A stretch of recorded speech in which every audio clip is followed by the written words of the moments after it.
From the Telesur English headquarters in Quito, Ecuador, this is From the South, and I am Sueni Gray.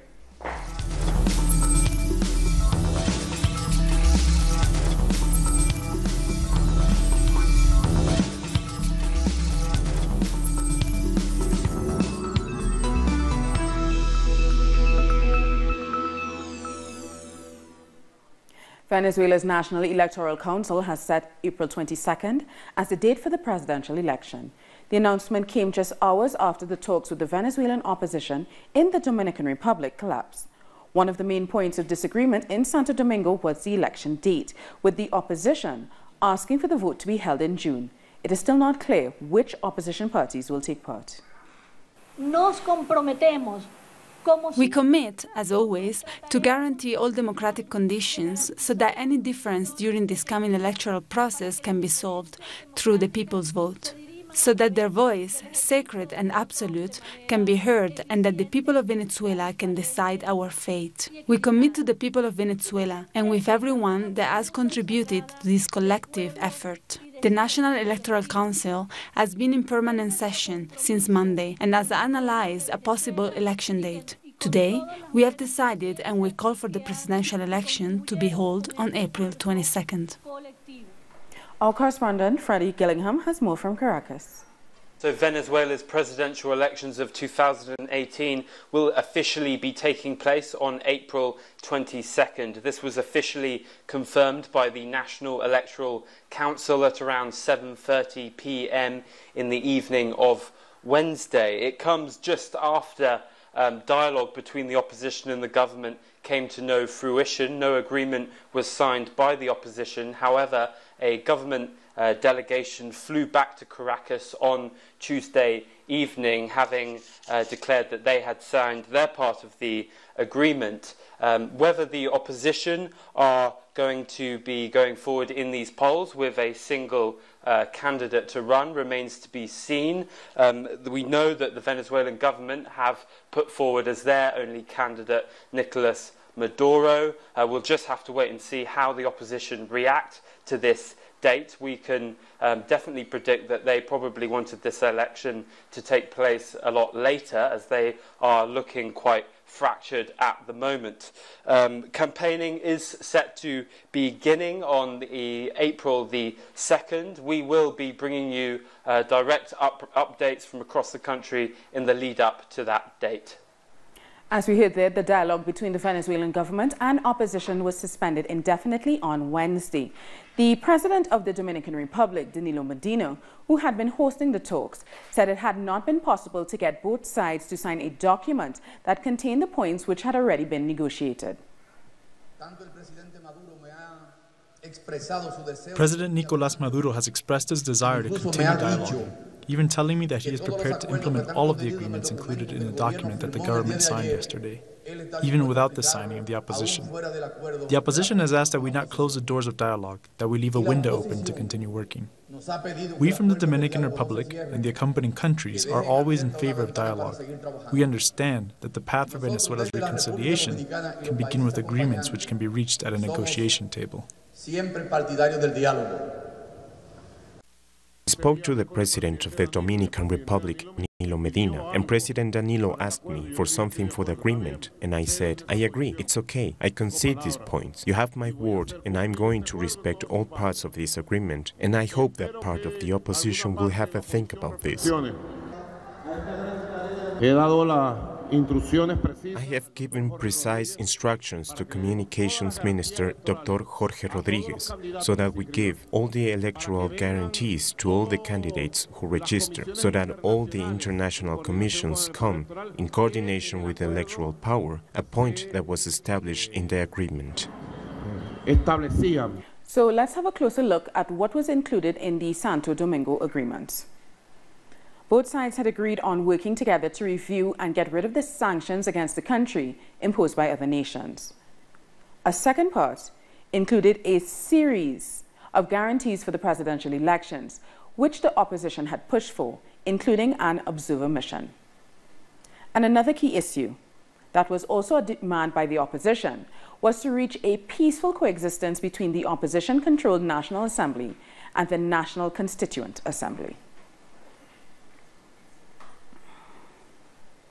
For the government of Bolivia, the last round of dialogue allowed both parties to reach a pre-agreement and a consensus on the presidential election date. This was emphasized by the Foreign Minister, Fernando Hunacuni. We achieved consensus on more than 95% of everything that the government and the opposition brought to the table. This pre-agreement was signed by all of us involved in the dialogue. The opposition and the government signed the pre-agreement. Dominican President Danilo Medina and its Foreign Minister, former Prime Minister Rodríguez Zapatero, the international observers except for Mexico.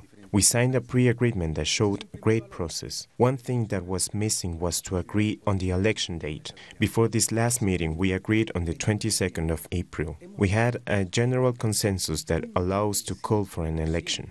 The U.S. Secretary of State Rex Tillerson has been in Jamaica on the final leg of a regional tour focused on stepping up pressure on the Venezuelan government. Tillerson said on Wednesday that Canada, Mexico, and the U.S. have agreed to a trilateral meeting to study whether to impose sanctions on Venezuelan oil. Prime Minister Andrew Holness didn't say if Jamaica would support the U.S. position by boycotting Venezuelan oil. When asked about this, he said Jamaica is no longer receiving oil from Venezuela. The Venezuelan Foreign Minister Jorge Arreaza is heading to Trinidad and Tobago as he continues his tour of Latin America and the Caribbean. Arreaza was in Suriname on Wednesday. He has been traveling throughout the region as a counter to the tour of U.S. Secretary of State Rex Tillerson. He met President Desi Butesi. He believes in keeping the peace. And all countries will try to live in peace, keep this kind of region as a peace zone. At the same time, we do believe in solidarity with each other. And in this moment of time when things are, let's say, very difficult, we have to use our everything we have and be very innovative to try and solve the problems. Our correspondent Rolando Segura is traveling with Arreaza and sent this report from Paramaribo. Sí, en efecto, el canciller de Venezuela, Jorge Arreaza. The Venezuelan Foreign Minister, Jorge Arreaza, is continuing this tour for what he calls the diplomacy of peace through various Latin American and Caribbean countries. And he's now here in Suriname, where he's meeting here with the Speaker of the National Assembly. Earlier, he was at the Presidential Palace, where he met Suriname's President, Desiree Buttersi, to explain firsthand the situation in Venezuela and the development of the dialogue with the opposition. On that subject, President Buttersi said how important it was to ensure peace in Venezuela for all the countries of the region, and he expressed support for President Maduro's determination to keep seeking peace. The Ecuadorian government has rejected a statement by the Inter-American Commission on Human Rights in favor of members of the Council for Citizen Participation and Social Control. Last Sunday's referendum in Ecuador voted to replace the council with a new body. Ecuador President Lenin Moreno has called on public sector workers to support the referendum. That's after part of that referendum was questioned by the Organization of American States, or the OAS. We are also aware of defending the legitimate and sovereign right of the Ecuadorian people, expressed through a mechanism of direct democracy in such a popular consultation, in the face of an eventual decision of an international organization that favors the interests of 3 officials who only intend to keep their jobs.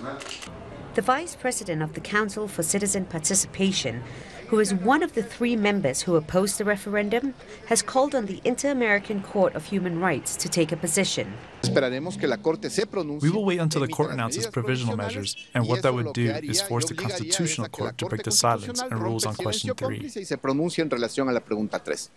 Ecuador's foreign minister has summoned the OAS ambassador and reiterated the full legality and legitimacy of the referendum. So far, the Inter-American Court has not made any comments on the referendum. We take a short break now. Join us again after this look at what our multimedia colleagues are reporting on.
Welcome back. Social leaders will travel to Quito, Ecuador on Friday to meet with the National Liberation Army, or ELN, to talk about resuming the peace dialogue with the Colombian government.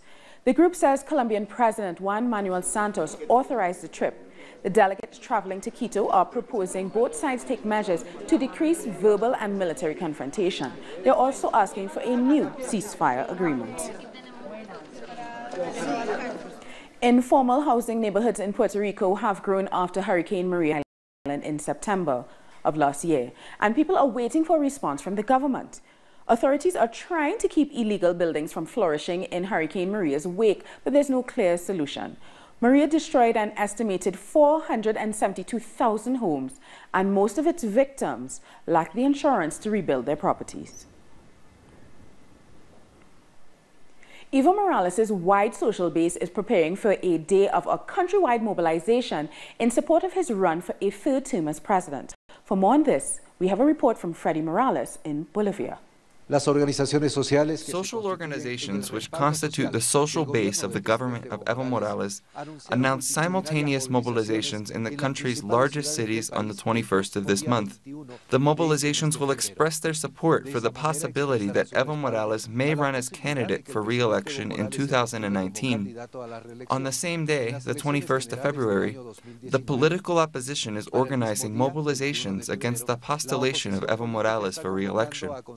This is an issue already decided on by the Constitutional Court, which at the end of last year, by way of resolution, declared his candidacy for a third term legal. The opposition has included the OAS in a campaign to nullify the Constitutional Court's decision. According to the government, there is a campaign of lies on social media, which resulted in a negative outcome for the opposition. For these reasons and more, the 21st of February has become notorious in this country. Thank Freddy Morales for that report. And Bolivia has announced a state of emergency as the country grapples with deadly storms. So far, at least 8 people have been killed and 50,000 families have been left homeless. About 33,000 fields have also been submerged. The most recent flooding happened in central Bolivia when the Tequina River burst its banks. The government has vowed to help people rebuild their homes and livelihoods. The International Court of Justice has ruled on the maritime boundaries between Costa Rica and Nicaragua. Our correspondent in Nicaragua, Maria Jose Diaz, has more. The International Court of Justice made its ruling last Friday on Costa Rica and Nicaragua's maritime dispute. However, the ruling is controversial and still needs some clarification, since there is a zone of sovereignty which is in a protected wetland that cannot be defined as either soil or as water. This needs to be made clear. There must be no doubt. We need to find a solution on how Nicaragua and Costa Rica can go forward in developing projects for the benefit of these two Central American countries. It's crucial that the decision is clear. It doesn't mean Nicaragua will reject the ruling. We do accept it, but we need more clarification. The court also ordered Nicaragua to compensate Costa Rica for environmental damage. It must pay almost $380,000 by April 2. Environmentalist Camilo Lara considers it a victory. This confirms that the care and preservation of our maritime resources, together with the sustainable development, cannot be undermined, because this was already been causing problems with investors who want to explore and develop the area, which would bring great benefits to the local communities in the Pacific area. Morena has heard about the case of Nicaragua and Costa Rica. She isn't an expert on the topic, but is aware that there are important exchanges between the two countries. Truth is, I don't have a lot of knowledge about this judgment, but I consider that there needs to be good relations between Nicaraguans and Costa Ricans, because in Nicaragua as well as in Costa Rica there are commercial relations. There are Nicaraguans that live there, that work in Costa Rica. Costa Ricans also travel to Nicaragua to visit their neighboring country. So yes, I consider there should be good relations between us. The International Court of Justice granted Nicaragua 73,900 square kilometers in the Caribbean, and for Costa Rica, 30,000 square kilometers. Activists in Mexico City have criticized the handling of femicide cases, saying they are not being properly investigated. Our correspondent, Pablo Perez, has more details. Mexico City has almost 9 million people, and 52% of them are women. Most are concerned about the increase of femicide cases during the last years, but they doubt that the official numbers tell the full story. The figures keep changing, so we don't know what the reality is. We just have to trust what we hear on the news. Many local news outlets repeat the numbers released by the government. Several organizations have criticized a lack of transparency from the authorities that investigate the crimes. They hide information. They say these crimes are suicides or homicides, but we know that they are actually femicides. But besides recording the numbers, Salguero said, there is a responsibility from the Special Prosecution Office to make sure that the perpetrators are prosecuted.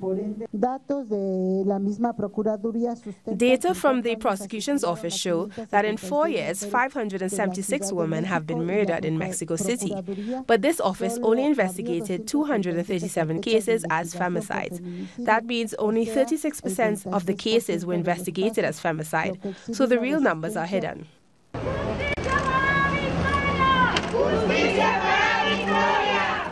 People have pointed out that even public cases, like the one of Victoria Salas, have not been properly investigated.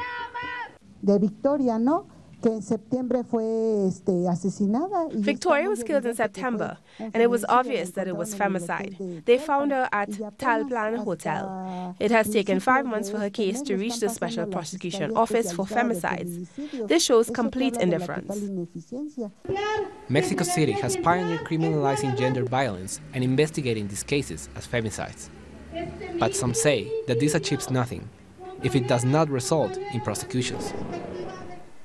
Antigua and Barbuda's lower house has passed a drugs bill allowing households to have up to 4 cannabis plants. Cannabis is used by a large section of the population, according to Prime Minister Gaston Brown, and 70% of the population is in favor of decriminalization. The bill now moves to the Senate, where it's likely to become law. Lawmakers have begun to discuss how legalization will affect the tourist industry and cannabis use for medicinal purposes.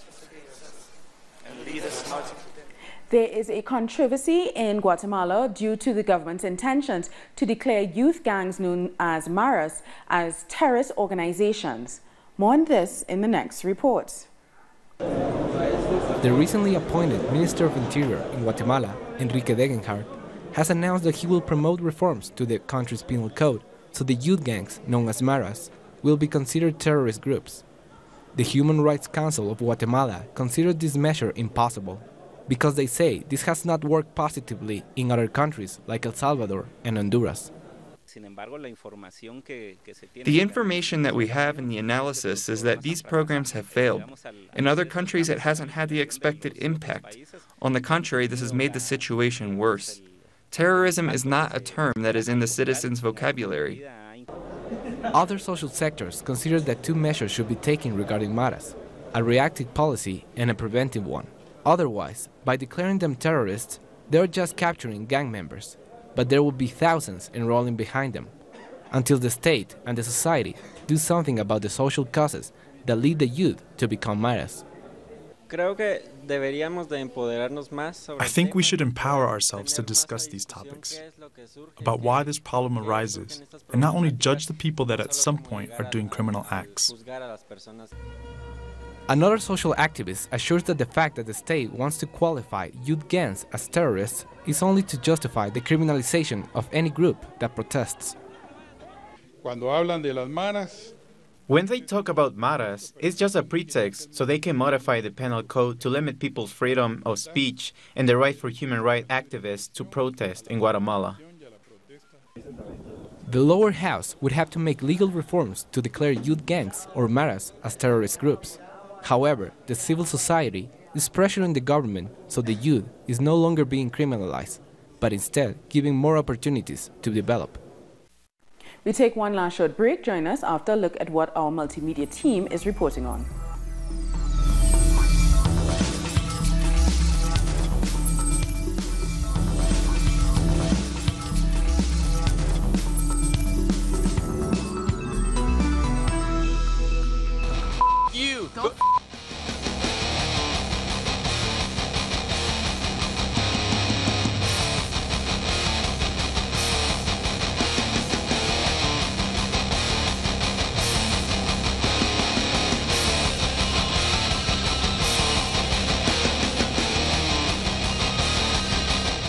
Trump, God bless Trump, we're gonna nuke you guys. You, you, you. You're ugly and you have a flat face and an ugly nose. Put your hands on me one more time. Run your mouth. Go back to Listen, Mexico. I said, excuse me. Go back. Wherever you're from. We're gonna kill all of you. We're gonna kill every one of you fucking Muslims. You're fat. You can't do anything. It has nothing to do with your country. Okay. Because when I see you, I see that you are black and I see that you're not white. Really? So you are not like the rest of us. Oh. God help us.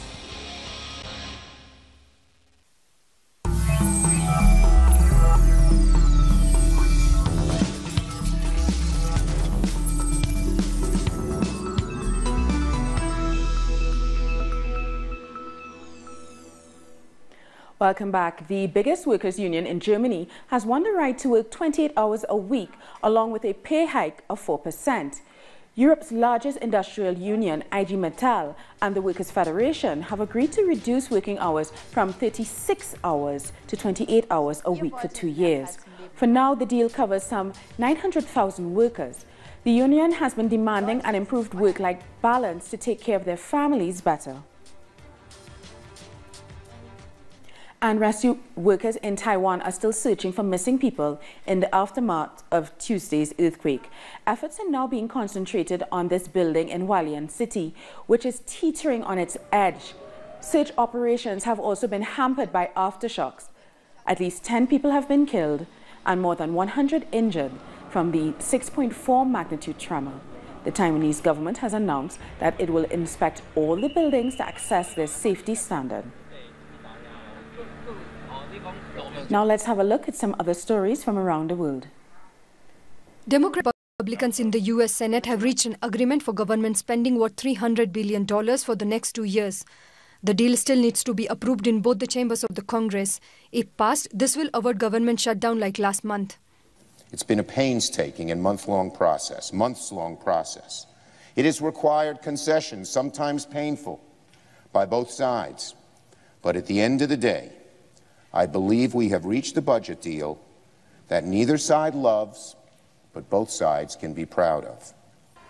U.S. President Donald Trump wants a military parade in Washington similar to the Bastille Day parade in Paris. He expressed his wish in a recent meeting with the Pentagon officials, according to the Washington Post.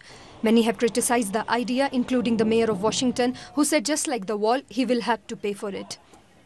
North Korea has staged a military parade just a day before South Korea inaugurates the Pyeongchang Winter Olympics. In a show of strength, thousands of soldiers paraded at Kim Il-sung Square in Pyongyang. Unlike their last parade in April 2017, state television did not show the event live.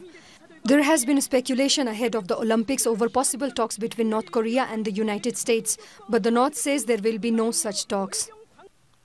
South Korean President Moon Jae-in's office has said that he will meet North Korea's delegation, including Kim Jong-un's sister, Kim Yo-jong. Her inclusion in the delegation is seen as an important step from the North in improving relations with the South. Yo-jong is the first member of the ruling family from the North to visit South Korea since the end of the Korean War. A large part of a road in Foshan, South China, has caved in, killing at least 8 people and injuring a dozen. The accident happened at a section of the road that was under construction.